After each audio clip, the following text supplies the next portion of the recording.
ko'chada ekanlar. Ana hozir chaqirdim, kelyaptilar. Bitta mindirib, aniq xulosani ko'ramiz. Yo'q, starti yo'q ekan, uni. Mana qarang. Ko'rdingizmi unisini? Boplagani. Podstagannikka qarang boshi. Mana Paradise ga bor. Qilas chiqadi. Buni tipичный Xitoy mashinalari. Mana kapot ko'rinyapti. Yaxshimi bu? Yo'q, yaxshi emas. Nega? Kapot ko'rinmagan mashina asosan haligi jahon andozasiga javob beradigan Yevropa modellari. Toyota'da ko'rinadimi? Yo'q, Toyota'da ham, Hyundai'da ham hech qaysida ko'rinmaydi kapot. Faqat to'g'ri yo'l ko'rinadi. Sideniyani baland ko'tarsang ham baribir ko'rinar ekan. Buni klass jihati bor-ku, klassi bo'lam. Klassi 40 mingdan qimmat bo'lgan. 40 mingdan qimmat bo'lgan. Crossover. Demak, bu gibrid. Gibrid 1450 zapas xod bergan. И полный привод, 4 tala balon ham tortadi. 600 tadan oshiq ot kuchi, 600 plus HP. Demak, mana mashinamni klassidagi mashina ekan. Undan ham yaxshiroq bo'lsa kerak, lekin o'shanga har bitta narsani yaxshi yomon deganda o'zini klassiga qarab turib baholanadi. To'g'ri. Men masalan, Gentra bilan Toyota'ni solishtirmaysiz, shunga o'xshagan narsa. O'shaning uchun klassini sendan so'rab bilamanki, ana endi buni gibrid bo'lgandan keyin dvigateli mashinani o'zini harakatga keltira oladimi? Yo'q, bu faqat zaryadga beradi, generator. Faqat generator yurish akkumulyatoridan generator sifatida zaryadga beradi. Hozir eko rejimda turibdi. Tortish qanaqa? Tortishi olib ketib qolyapti. Olib ketib qolyapti, lekin dab sportga o'tkazib hamda bosib ko'ring, qanaqaligini ko'rib bering. Tak, mana performansga o'tkazdim. Hadoy yumshoqligi shundoq ko'rinib turibdi. Shundoq bilinibdi. Yumshoq. Menimcha shu haligi vakuumning nima tizimda ishlatilgan.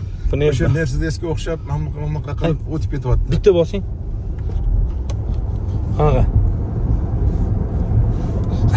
Bo'ldi. Buni to'xtatish ham sal. Teza?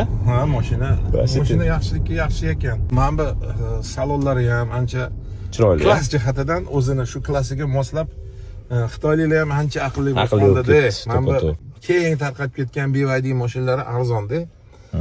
Arzon mashinalarga nisbatan bu ustun turadigan mashina. O'shaning uchun odamlar BYD deydi. BYD ham shunaqa yurar balki, bundan ham tezroq yurishi mumkin. Lekin bundagi komfortni kачество boshqacha. Bundigini klass jihatidan yuqori bo'lganligi uchun pastroq modellardan kutib bo'lmaydi. Mana nikkellari sizga yoqadi-yu, nikkellar anaqalar boshqacha. Buni ofitsialniy O'zbekistonga olib kelganlar, menimcha servis xizmatlarini ham olib kelgan bo'lsa. Da, servisi bor. 1 yil garantiyasi bor ekan. Mana bunisi yaxshi katta yutuq. Chunki mana 50 ming, 60 ming yurasan-da mashina endi. 50 ming, 60 ming yurmagandan keyin haligi kalotka masalasi uyg'onadi. Zapchastlar kerak, zakaz qilish kerak. Bo'lmaganda ham birinchi navbatda kalotka kerak bo'ladi. Qarmazdan kalotka kerak bo'ladi. Uni qayerdan olaman, qayerdan zakaz qilaman? O'ldim deganda to'g'ri. Deb Temudanmi, boshqadanmi qidirish nevigidna-da, u kerak emas. O'shaning uchun mana bu servis xizmatlari bo'lsa, keyin har 10 mingda olib borib uni reduktorini moyini almashtirish kerak.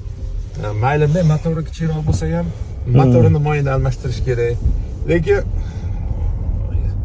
menga yoqdi mashina. Agar shuni oq rangi bo'lganda olamizmi? O'zimnikini sotib bo'lsa ham olaman. Lekin o'zimnikini men eslasang Xitoyni o'zida tanlab olgan edim. Bizga 40 mingdan qimmat shu bunaqa mashina yo'q edi-da. Bu o'sha payt 70 ming, 65 ming sotilardi-da.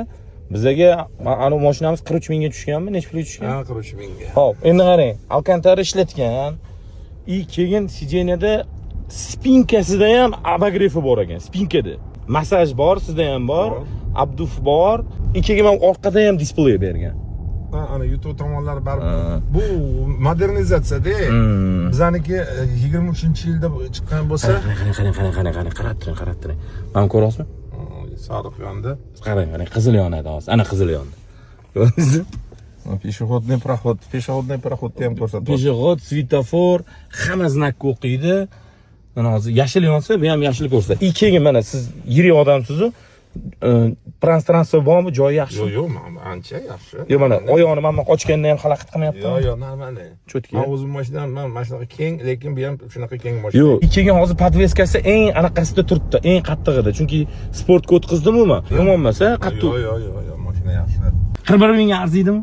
Men hozir keyingi pokoleniya bo'lganligi uchun aytyapmanki, mani mashinam yaxshi, bu mani mashinamdan yaxshiroq o'xshayapti. Bu yana birinchi впечатление bir narsada bo'lmaydi. Yo'q. Lekin mashina yoqib turibdi. So'ng bilan solishtirib bo'lmaydi buni. Umuman, Tank agar BYD ni tankiga solishtiradigan bo'lsak, bunda privilegiyalar bor. Buni yutuqlari bor. Bu mana ekran, monitor bor-ku, bular hammasi yerunda. Yerunda.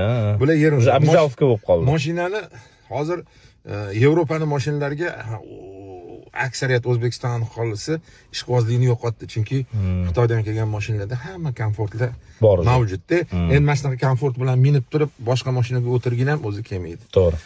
O'tirsang ko'proq komfort bilan. Mana hozir yangi narsa svetoforni o'qiyapti. Menda bunaqa svetofor bor, znakka o'qiydigan bor, boshqa bor, lekin svetofor o'qish yo'q. Adaptirованный cruise control bor. Qo'ysang o'zi yuradi, o'zi to'xtaydi, o'zi yuradi. Rolni ham, palasani ham o'zi ushlaydi. Endi palasa tamom bo'lib qolsa nima bo'ladi? Bunda boshqa narsa bo'lyapti. Baraka toping. Bo'pti, mayli. O'chadimi? Ha, bu o'zi tushsangiz bo'ldi. Qarang, lidar bor ekan. Lidar bor ekan, lidar. Adaptivniy cruise controlga qolgan anaqalari, sensorlari, boshqalari. Video registrator uchun alohida kamera, video registrator uchun bokovой поддержка uchun 360 gradusga alohida kamera beryapti. Nomer alohida tema, mashina alohida tema. Malibuga yetmaydi baribir.